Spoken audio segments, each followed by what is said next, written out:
Number 20. Force Gemini.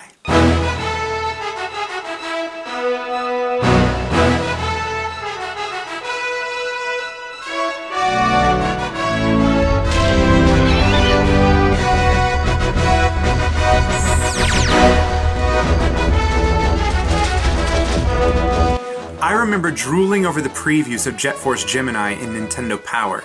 I was intrigued by the 3 playable characters, Juno, his twin sister Vela, and his ferocious battle dog Lupus. I also was intrigued by the fact that later in the game you could do some co-op with the gravity-defying robot Floyd.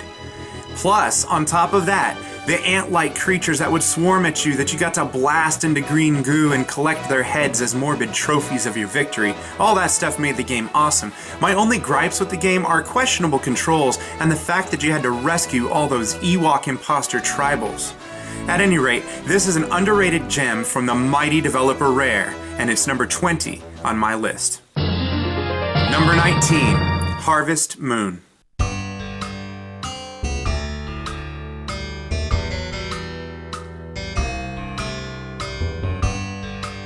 I remember my wife bought me Harvest Moon from a Virgin record store using a little bit of her Christmas bonus. What really surprises me is that I even wanted the game in the first place. I mean, brushing horses, relationships, planting flowers, these sound like the elements of a Mary-Kate and Ashley game. But the idea of raising money and expanding the farm and participating in festivals and wooing the beautiful Karen were hard to resist. Anyway, Harvest Moon holds a special place in my heart and it oozes with nostalgia for me and my family. Number 18. The New Tetris.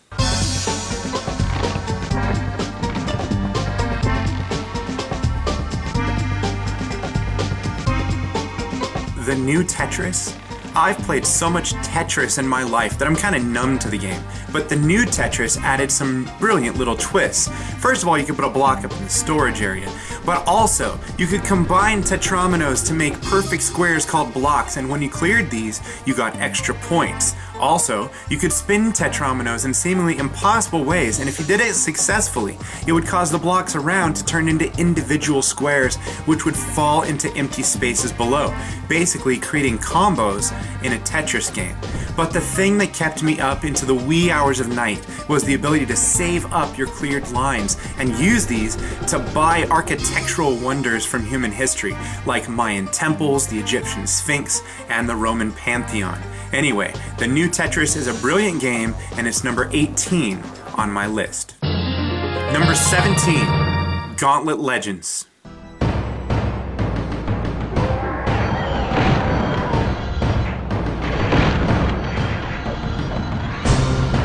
Call me crazy for putting this on my top 20 list. Fine, I'm insane. But there's something insatiably fun about playing Gauntlet Legends and slaying hordes of orcs and goblins as they pour from the gauntlet-y doors. For some reason, I find myself drawn time and time again to this game, grinding away to level up my high fantasy characters. And in Gauntlet Legends, there are plenty.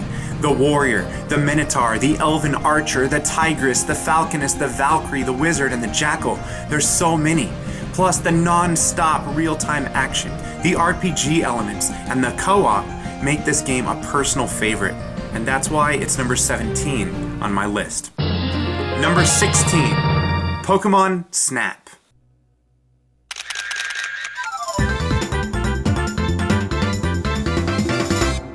It seems like Nintendo has milked every drop of revenue from the Pokemon franchise, and some pretty unique titles have arisen from this milking, but I don't know if there are any as strange yet so well executed as Pokemon Snap.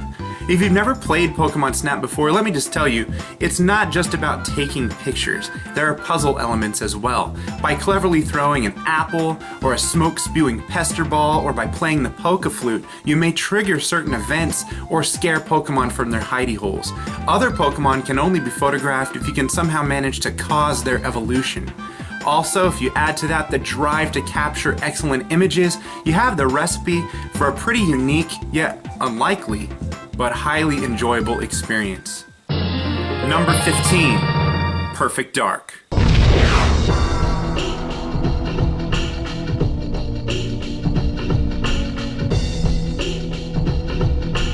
Now, I didn't have many gamer friends when Perfect Dark came out, but I didn't mind, because Perfect Dark not only contains an engrossing sci-fi single-player experience, but also a fully featured multiplayer mode with bots.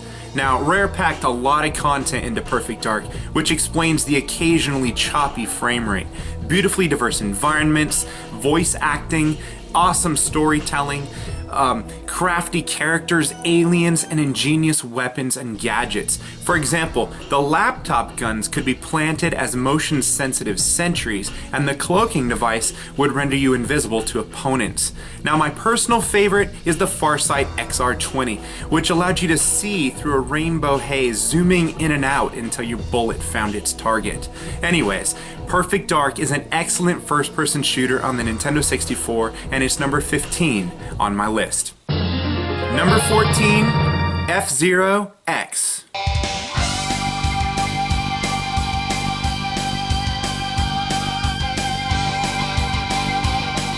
When I was little, when the NES was still out, I used to imagine a futuristic racer where you blasted through tubes at super high speeds. When I saw FZero X in Nintendo Power, it was like my childhood musings had been brought to life.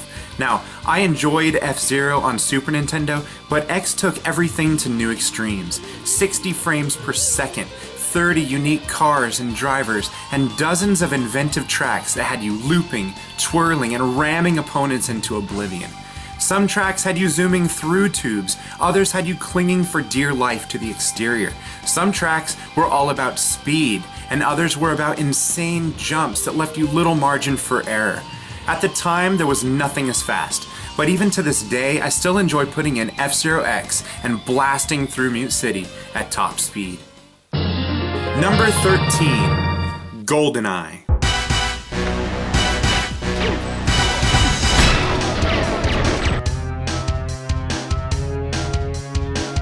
While the graphics haven't held up very well, and the controls are archaic by the standards of today's dual analog control schemes, Goldeneye is revolutionary, and there's a lot to love about it. It has a wonderful mission-based level design, a colorful cast of characters, a creative selection of weapons, and of course a multiplayer that defined multiplayer. I remember being amazed that the bullet holes stayed in the walls. I remember crawling through the vents and dropping in over a toilet in the facility. I remember using a sniper rifle for the first time, zooming in and the rifle refusing to remain steady. Goldeneye has all the special touches that exemplify greatness, and its legacy is best served by the fact that it almost single-handedly propelled the first-person shooter genre into the 21st century. Number 12, Star Wars Rogue Squadron.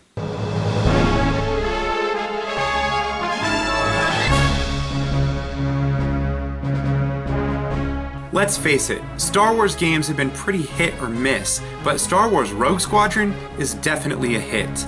I remember getting it for Christmas from my parents along with the new state-of-the-art expansion pack.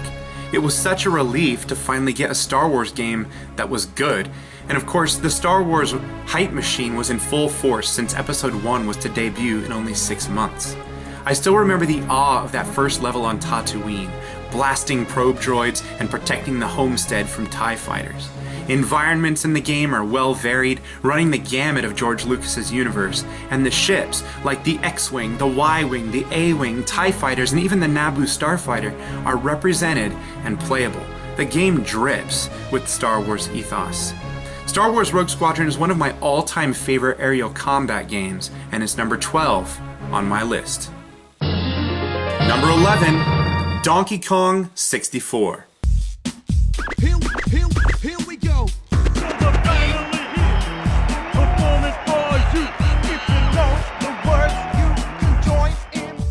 I look at Donkey Kong 64 as the final note in a 3D platforming crescendo.